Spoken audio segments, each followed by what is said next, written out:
Shields up, ready to... The following video contains spoilers for Star Trek Picard, Star Trek Lower Decks, and Star Trek Prodigy. Bulk of this video will have spoilers for Picard Season 1 and 2, but spoilers for Lower Decks and Prodigy will be marked. Please enjoy. Shut up, Wesley. Hey there, Trekkie friends. Season 3 of Star Trek Picard is coming, and I am just so excited, especially with all of the embargoed reviews that are coming out. We are truly in a time of true Trek nerdery. And so I wanted to make this video, which has been bubbling up in my brain for a while now, and I thought it was really good to have it right before Star Trek Picard because I want to talk about what is up with the modern Trek timeline. Now, what do I mean by the modern Trek timeline? What I mean by this is the timeline between TNG and Picard. And why do I call it the modern Trek timeline?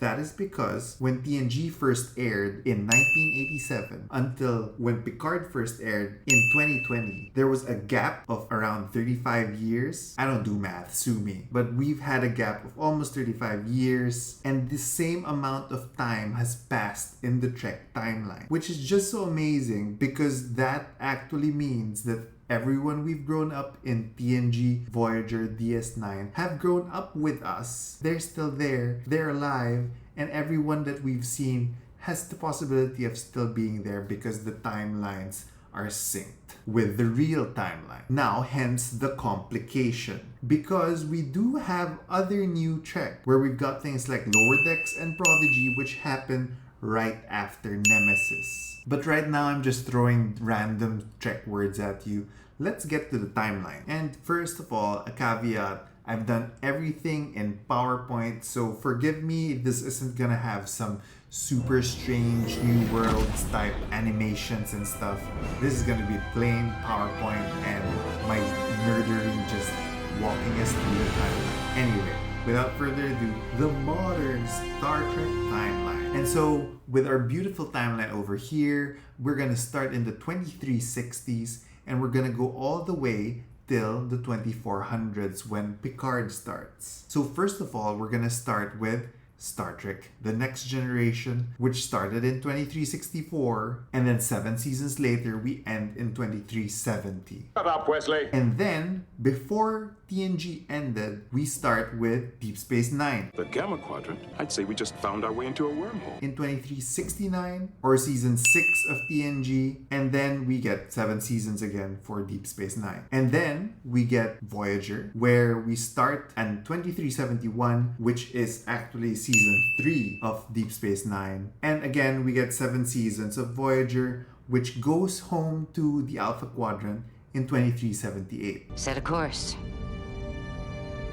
for home. Now, remember what I just told you about concurrent timelines. We start in 1987 for The Next Generation, and we end with Star Trek Voyager in 2078 or 2001 in normal timeline. Now, during this time, we were also getting the TNG movies. We got Star Trek Generations in 2371. So actually, we were having all of those Kirk shenanigans. I take it the odds are against us and the situation is grim. You could say that. Sounds like fun. As Voyager was getting lost in the Delta Quadrant. And then we get my favorite TNG movie, Star Trek First Contact. Population approximately 9 billion. All Borg. How? Time travel. In 2373. 2 years later, we have Star Trek Insurrection. I don't remember anything about Insurrection except the Baku, something, whatever. Lay the countdown.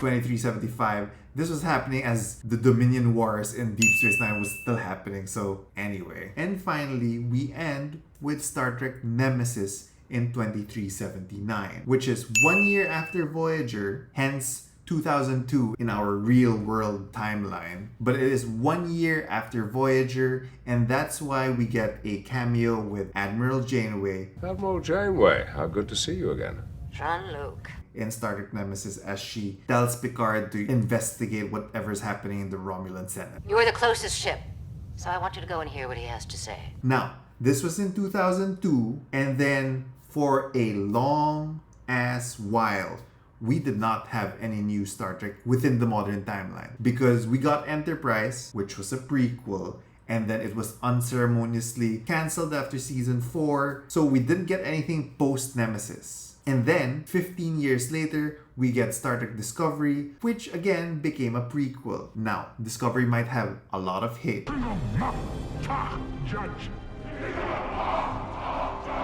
But we should all agree that it is because of Discovery that we get all of New Trek right now. And so, just following the timeline, after Star Trek Nemesis, we get Lower Decks, which started in 2380, and we've had 3 seasons so far, which is at 2382, if we're assuming that we're getting 1 year for each season. And then for Prodigy, which has been 1 season so far, we have it set in 2383. Now put that in your mind, because that means Lower Decks just started 1 year after Nemesis. Kill everything.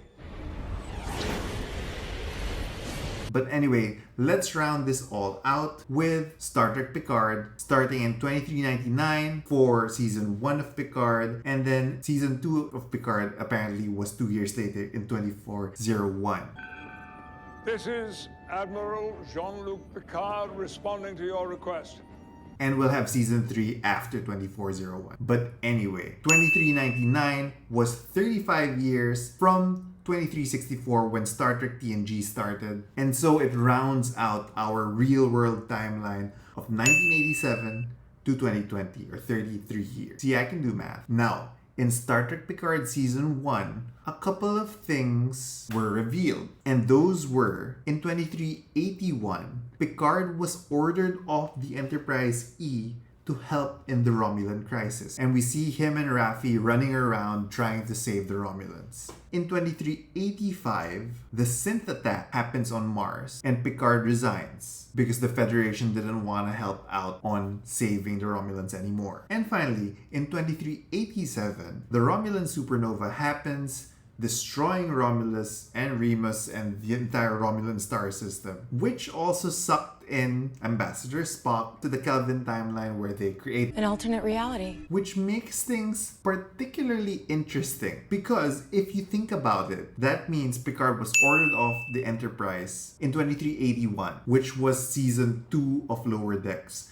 So while Lower Decks is happening, at the same time, Picard and Raffi are trying to get Romulan refugees out of Romulus. And take note, season 3 of Lower Decks is now just 3 years before the synth attack on Mars. And Prodigy is even closer. It is 2 years before the synth attack on Mars. Now, I'm gonna do some spoilers for Lower Decks and Prodigy, so check out this timestamp if you want to skip both of those spoilers. Okay, Lower Decks spoilers. Shields up, ready work! Because we see in 2382, at the end of the season 3 finale, rogue AIs are happening. So obviously there is some sort of thing about AIs and, you know, the danger of AIs because the Zhat Vash are gonna strike and bring all hell in 2385, and that's still a weird plot point to me, but anyway, by 2385 they're gonna wipe out everything on Mars. And I guess the AI storyline in Lower Decks is coming to show how dangerous those are. Now, Prodigy spoilers. Shields up, ready work! At the finale of Prodigy, the virus was out there destroying so much of Starfleet's fleet. And we just came out of the Dominion War like 2375.